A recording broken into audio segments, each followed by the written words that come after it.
Welcome back, everybody. Todd here. If you're new to the channel, thanks for stopping by. Today we're going to do a review on this VEVOR trailer dolly. So come on with me and let's jump into this review. I'd like to start out by thanking VEVOR for sending this product to me to review. You can see that it all comes in a box. It's pretty well packed. Let's get it out of there and take a look at the different parts. Here we are, all completely unpacked. I will say that this thing was packed quite well. Nothing is scratched in there. It's all very organized, super easy to unpack and get going. You've got the owner's manual there. Manual is very straightforward. Should be no problem putting this thing together. Let's go ahead and start our assembly process. The only tool that you're going to need to put this together is going to be a 17mm wrench and a 17mm socket. Let's start by walking us through the steps. We're going to take the axle, we're going to turn it up so that those bolts are to the back side. We're going to take our curved plates and we're going to do the 3 bolts coming up. You can see there's 4 bolt holes on the bottom, and we're just going to go ahead and hand tighten those on and get those in place. That's going to be our step 1. Leave everything loose at this point. Our next step then is to work our way out. We've got this part right here that holds the back wheel, and if you look down in there, you've just got 2 bolts that slip through there, and that's what's going to bolt it on. Again, you're just going to hand tighten those and tighten that down. Our next step was to put the rear wheel on. Really pretty straightforward. You got those 4 bolts that just drop right through and marry those 2 together. We went ahead and snugged those right down. Again, we're still leaving all this loose at this point. Our next step then is going to be to put the wheels on. Once you strip the foam off of there, you can see we're ready for our wheel assembly. We're going to go ahead and put a little grease on there before we slip that on. Just taking a quick look, we went ahead and put the washer on the inside. We applied our grease right there, and now on both sides we'll be able to just slip the wheel on and then put the outer washer on, and then we'll be able to put the nut on there. Here's our wheel assembly. Again, we put the washer on the outside, ran that brass nut up there. You can probably see there's a hole right down in there, and we're going to stick this cotter key right down in that hole, and that's going to pin that on. Then we're going to go ahead and bend these back, and that'll keep it on there. Obviously, you're going to make sure that you have the valve stem on the outside. That's how you'll know which wheel goes to which side. And here we go. We've got that bent. Both of our wheels are on, and now we're going to go ahead and grab that tongue assembly right there and stick it on the handle assembly. We've got the handle assembly on there. You can see this part right here goes on the top.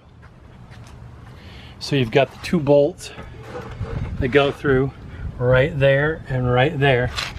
Again, looking down inside of there, you can see that. You can see that you've got extra holes there. That's so that you can adjust the angle of that, so that you can get this dialed in for your specific trailer situation. Next thing to do is going to be to put our top handle on. Okay, we got our handle assembly on. Real simple. This just slides down in there. You got 1 bolt with a nut on the back side. You've got this pipe that slides through there, and you put the rubber ends on it, so this kind of is a little bit free flowing. And then you've got an adjustment here, so if you want to make this longer, if you want this to be longer, you can go ahead and slide this whole thing up and pin it there, so it's adjustable that way. Then we've gone ahead and we just snugged up all of our nuts and bolts. We don't want to overdo it, because you don't want to strip them out or bend anything. Just snug it up nice and firm and you're good. Before I install this, I want to show you that obviously that's threaded into the top. You can see you've got a bolt hole right there. Then if we come over here, this is also threaded on this end, and then there's a bolt hole right there. So you have the ability to set the height based on where you put the ball on which end, and then where that goes through over here. I'll show you. This has a pin in it that goes through there, and that's what's going to catch this hole right here. So on this end you can see the distance between the top of the ball and the hole, and then if you flipped it around, it's a much greater distance here. So if you want that ball to set up higher, you're going to take that off of there, screw it into here. But we'll go ahead and put it on this way for now. We're fully assembled. Obviously this is a very heavy duty trailer dolly. We've got the ball set at the lowest setting. You can flip that ball over and bring it up considerably. You've got all kinds of adjustment on that handle for the angle. And this is heavy duty. This will take 1,500 pounds of gross weight on it. You've got 16-inch pneumatic tires on this thing. I mean, those tires are great. They're made to go through, I don't care, sand, dirt, gravel, certainly pavement. You're about 41.5 inches from outside to outside wheel. So it's a very stable wheelbase. Here's your typical trailer dolly. It's just lightweight. It's made for you to go in there, snag it, lift it up, and move it on the two wheels.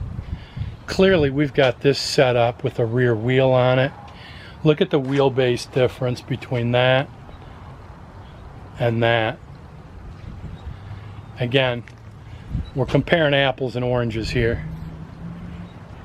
So if you're looking for a heavy duty trailer dolly,